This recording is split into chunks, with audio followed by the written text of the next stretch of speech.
భూమి నా దేశం నమో నమామి. సాధారణంగా జన్మలన్నింటిలోకి మానవ జన్మ లభించడం చాలా దుర్లభం అంటారు.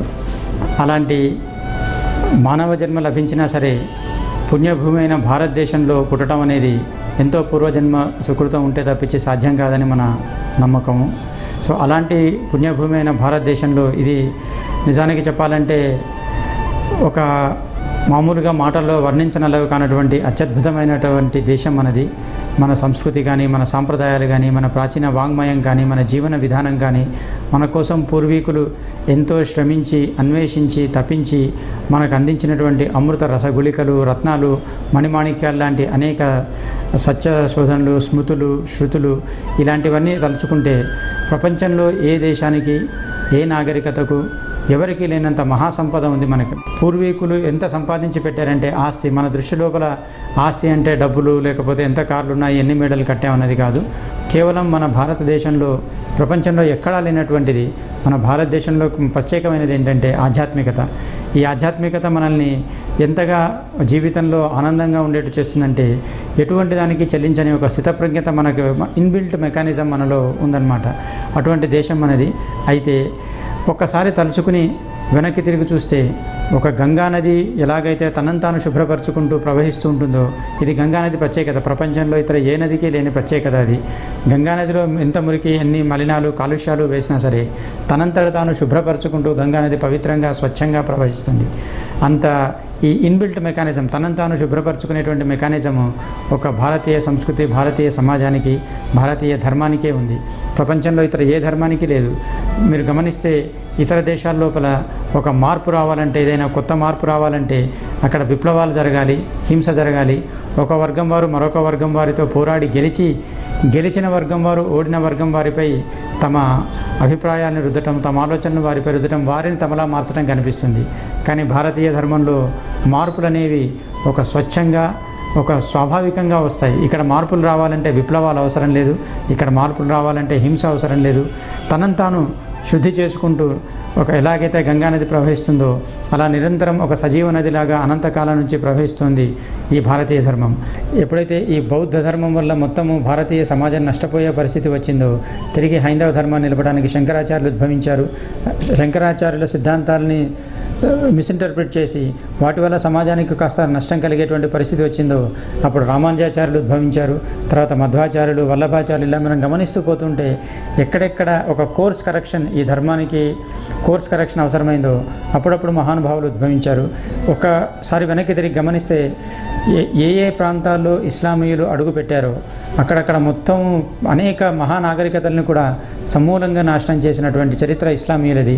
అటువంటి వారు భారతదేశంలో కొన్ని వందల సంవత్సరాలుగా ఇక్కడ రాజ్యం చేసినా సరే, ఇక్కడ దాడులు చేస్తున్నా సరే ఈ ధర్మానికి ఎలాంటి నష్టం కలగలేదు. దీనికి కారణం కూడా ఎక్కడో ఏదో గొప్ప విప్లవం జరిగి గొప్ప ఉద్యమం లేవదీయడం కాదు, స్వచ్ఛందంగా ప్రజల మధ్యలోంచి ఒక ఉద్యమం లేవతీసి ఇది ఒక భక్తి ఉద్యమం అన్నమాట.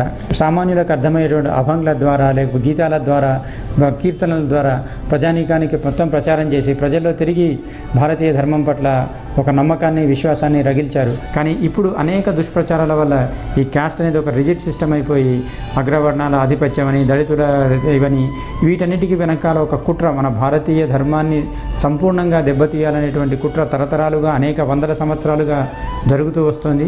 అది సఫలం కావట్లేదు.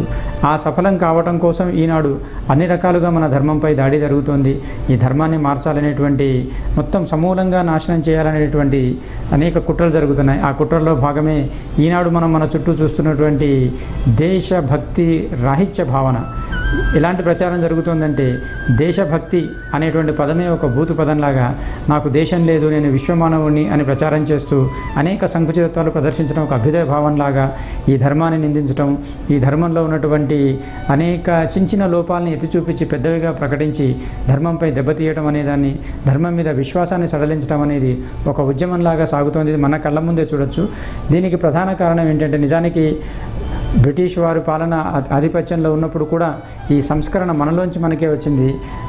వేరే వాళ్ళు మనల్ని సంస్కరించడం ఏంటి, మనల్ని మనమే సంస్కరించడం అని వివేకానంద స్వామి కానీ, రామకృష్ణ పరమహంస కానీ, రమణ మహర్షి ఇలాంటి అనేక మహాపురుషులు జన్మించి మన ఒక కోర్స్ కరెక్షన్ చేశారు. అయితే స్వాతంత్రం వచ్చిన తర్వాత మనం ఈ పెద్దలు మనకి ఏవైతే సూచనలు ఇచ్చారో వాటిని పట్టించుకోక లౌకిక రాజ్యం అనేటువంటి భ్రమల్లో పొరల్లో ఉండి మన తనానికి మనం దూరం అయ్యేందుకు పునాదుల్ని బలంగా చేసామన్నమాట.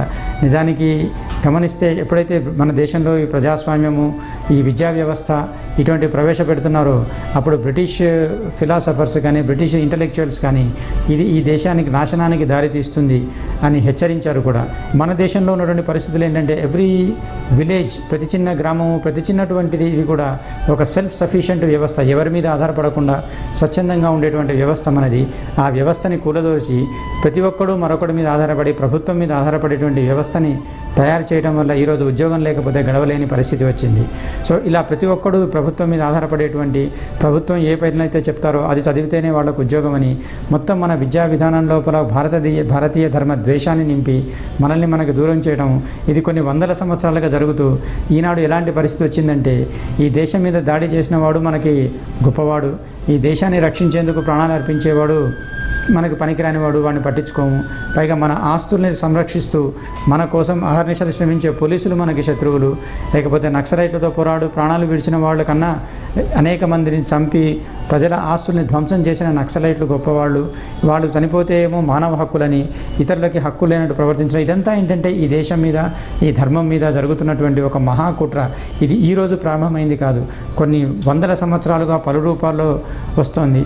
ఈ దుష్ప్రచారాన్ని అరికట్టాలంటే మనము ప్రతి ఒక్క పౌరుడు తాను తెలుసుకోవడానికి ప్రయత్నించాలి, తన ధర్మాన్ని తెలుసుకోవడానికి ప్రయత్నించాలి, తన శాస్త్రాన్ని తెలుసుకోవడానికి ప్రయత్నించాలి. ఎవరో చెప్పినవి వినటం కాకుండా మన శాస్త్రాలను చదివితే నిత్య జీవితంలో వ్యక్తిత్వ వికాసానికి కానీ, మనకు ఎదురయ్యేటువంటి అనేక సందేహాలకి సమాధానాలు కానీ, అనేక సమస్యలకి పరిష్కారాలు కానీ మన ధర్మంలోనే దొరుకుతాయి, మన పుస్తకాలనే దొరుకుతాయి. నిజానికి ఈనాడు భగవద్గీతని ప్రపంచవ్యాప్తంగా చదువుతున్నారు. ప్రపంచవ్యాప్తంగా ఒక వ్యక్తిత్వ వికాస పుస్తకంలాగా దానిలో ఉన్నటువంటి ఫిలాసఫీ కానీ, ధర్మం అనే విషయాలు, మతం అనే విషయాలు పక్కన పెట్టినా సరే వ్యక్తిత్వ వికాసం, ఒక వ్యక్తి సుఖంగా, సంతోషంగా, ఆనందంగా జీవించడానికి భగవద్గీతను మించిన వేరే గ్రంథం లేదు. ప్రపంచంలో ఎక్కడ ఎవరు వ్యక్తిత్వ వికాసం గురించి ఏం రాసినా భగవద్గీతని మించి రాయలేరు. ఇలాంటి అనేక గ్రంథాలు ఉన్నాయి. మన కావ్యాలు, మన శాస్త్రాలు, ఇవన్నీ మనం తెలుసుకోవాలి. వేరే వాళ్ళ దృష్టితో కాకుండా మన దృష్టితో మన చరిత్రని మనం చూసుకుని మనం విశ్లేషిస్తే ఒక రకంగా మన ఆత్మవిశ్వాసం, ప్రపంచంలో ఇదొక సైకలాజికల్ థియరీ. ఏ వ్యక్తికైనా ఆత్మవిశ్వాసం తల్లి, తండ్రి, ఇంటి వాతావరణం, తన పూర్వీకులు. సో ఈ రకంగా ఏ వ్యక్తి అయితే తన తల్లిదండ్రిని తిరస్కరిస్తాడో, తన కుటుంబాన్ని తిరస్కరిస్తాడో, తన పూర్వీకుల్ని తిరస్కరిస్తాడో అలాంటి వాడికి నిష్కృతి లేదు, అలాంటి వాడికి గతము లేదు, భవిష్యత్తు లేదు, వర్తమానం అసలే ఉండదు. ఈనాడు అనేక మన పూర్వీకులు మన కోసం నిర్మించినటువంటి భవంతిని మనం కూలద్రోసుకోవాలనుకుంటున్నాము. మన పూర్వీకులు అందించినటువంటి మణిమాణిక్యాల్ని మనం రాళ్ళని పారేసుకుంటున్నాము. వాటిలో నిజాల్ని గుర్తించి, మన శాస్త్రాల్ని పఠించి, నిజానిజాలు తెలుసుకుని మన రక్తంలో మన అణువణువున జీర్ణించుకుపోయిన భారతీయ ధర్మము నిద్రాణ స్థితిలో ఉంది. దాన్ని జాగృతం చేసుకోవాలి. ఉత్తిష్ట, జాగ్రత్త, ప్రాప్యవరాన్ని నిబోధత అన్నటువంటి వివేకానంద స్వామి మాటల్ని గుర్తించుకుని గమ్యం చేరే వరకు విశ్రమించకుండా మనం సూటిగా సాగిపోవాలి. గుడ్డివాడు దారి చూపిస్తే కళ్ళున్నవాడు వాళ్ళని అనుసరించాడు. అలాగా మనం కళ్ళు తెరుచుకుని గుడ్డివాడి వెంట గుడ్డివాడు వెళ్తున్నట్టు కాకుండా కళ్ళు తెరుచుకుని మన దారిని మనం నిర్ణయించుకోవాలి.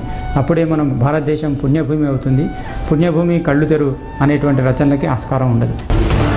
ఏమైంది నా దేశానికి, ఏమవుతోంది ఈ సమాజానికి? ఒకడు ఉగ్రవాదుల పక్షాన ఉంటాడు, వేరొకడు ఈ దేశమే నాది కాదంటాడు. కడుపు రగిలిపోతోంది కదూ భారతీయతపై, మన సంస్కృతిపై జరిగే దాడులు చూస్తుంటే గుండె భగ్గుమంటోంది కదూ. గొంతెత్తి అరవాలనిపిస్తోంది కదూ. మీ గొంతు మేమవుతాం, భూగోళం ప్రతిధ్వనించేలా గర్జిస్తాం. పుణ్యభూమి నా దేశం నమో నమామి.